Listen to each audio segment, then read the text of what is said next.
Thank you, volunteers. We're going to do a little demo of the best way to pack the styrofoam for collection. Remember, it needs to be clean, it needs to be blocked, and we have this particular bag, which is going into a Gaylord box to help contain it.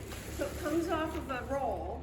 You'll pull it off the roll and then put it into your Gaylord box, and your volunteer helper just clip the sides enough.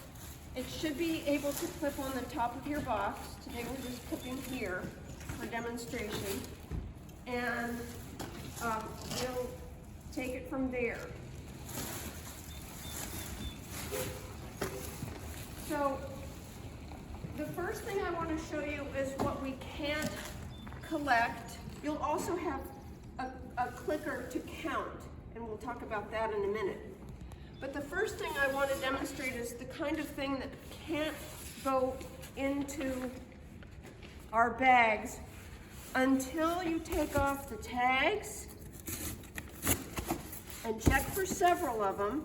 They might be on the bottom. Sometimes there's pieces of wood or other kinds of tape glued here. You'll have a little trash can where you'll put all this stuff, and then check inside your box for any material that can't go in to recycling. This is empty, but you'll see there's some dirt on the top. I believe that this amount of dirt is acceptable. Beyond this is a question mark, and use your judgment.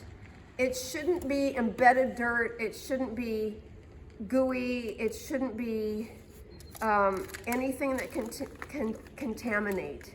It needs to be white block foam. And if you can get your people who come with their foam to help you inspect so you're not stuck doing all this, make sure if you see boxes in their vehicle with labels and so forth, ask them to do the removal, please. So we have boxes, and you'll get lots and lots of these styrofoam boxes. Typically, they're hard to break up, so we load them with little bits of foam. Sometimes we have a stack of these, and when we have a few minutes, that's when we can break up extra foam. It can get busy, but when you have some time, that's when you want to load these up. So to put the foam in, sometimes you get big pieces like this or like this, and they need to be broken up some so that they fit better into our box and bag. So because you'll lose little bits of foam when you break it, if you can break it by hand over your bag, you can do it this way, and they go right in. Or if it's too big and you feel like you need to stomp it, have an extra bag set up where you do your stomping so we can contain the bits that break off, because it's messy. And you'll also want a broom and a dustpan for the end of each day to collect your foam bits, and if they're clean, they can go in your box. So I have a dirty shoe right now. I don't want to stomp on this with a dirty shoe. That will contaminate. So if you can break it up by hand, that's ideal. And this is probably okay. You know, we're not going to be so picky about how much is broken up. So what we really want to do is just carefully break over our boxes. And it might take two of you. There might be one of your volunteers who breaks the foam, and another one you can see the foam bits. So we might have lots and lots of sheet material, and it can break up and it can stack. It fits in better toward the end if it is broken up into smaller pieces. So once you get a full bag, you'll want to take your clips off. We have zip ties, and you need to contain the bag with all four corners. There should be no openings at the top of your bag. Let's see, do we have a bag I can look at? Okay, zip ties.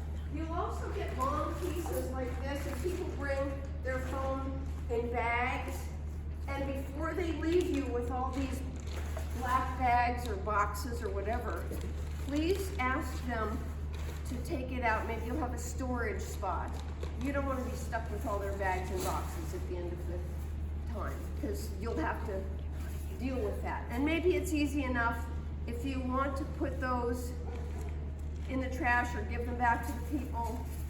Everybody's usually willing to help you because they're happy to have their foam go away. So again, if you need an extra person to help you break it somehow, you can do this. And when it gets busy, there will be 3 of you, we hope, at each site. And so somebody can be monitoring this kind of foam. Jan's just showing me now. This is a spongy foam. I don't think we're taking this foam. It's spongy, you can see how it bends, it twists, and it has paper on it. So this is a no-go and it goes into the trash. Or you can ask your patron to take it back and put it in their own trash. So this is not acceptable foam. Here's another piece with tape on it. Just make sure you check everywhere because it's clear, it's hard to see. And when it goes to Gold Circuit e-cycling down in Agawam, they have to make sure that they're not putting contaminated waste into their recycling for styrofoam. It gets densified through a machine. It gets repurposed and extruded and repurposed. So they're very careful, and we don't want to make it hard for them. So again, if you can't break it, maybe there's one person. That's a one person. It's kind of hard in there, so again, you can see if it's too hard to break, just have your bag where you can stomp on it. If you need like maybe a piece of cardboard between your shoe and your cart and your foam that you're breaking to make sure you keep it clean, because you can see I'm on a dirty floor, my boots are cleated, and so we just don't know what the weather will be. It could be wet, it could be muddy. So please make sure that the foam you put in is good and clean. For each person that comes, we want to keep a tally at each site, how many we have. We now have a little clicker that's a counter, and you just push this top button. So this can be attached with your clips. We'll try and figure that out for everybody, so you can have it attached and somebody can be the counter for your day. You can just appoint the counter so it's not redundant or gets pushed by too many people, just one person each day. So I think that's about what we need to know. And don't just keep it continually counting for the whole month. Oh, yes. Okay, so don't zero it out at the end of your work day, at the end of your volunteer time. So here's a zip tie. And these are, it just feeds in here, it goes in here. So once you and your volunteer helpers have the bag gathered, you'll want to make sure you've got all the sides. There's no openings where foam can escape. And then it's easy to do. You just have your zip tie, you slide this single end in here and pull it tight. And it should come out, but it doesn't.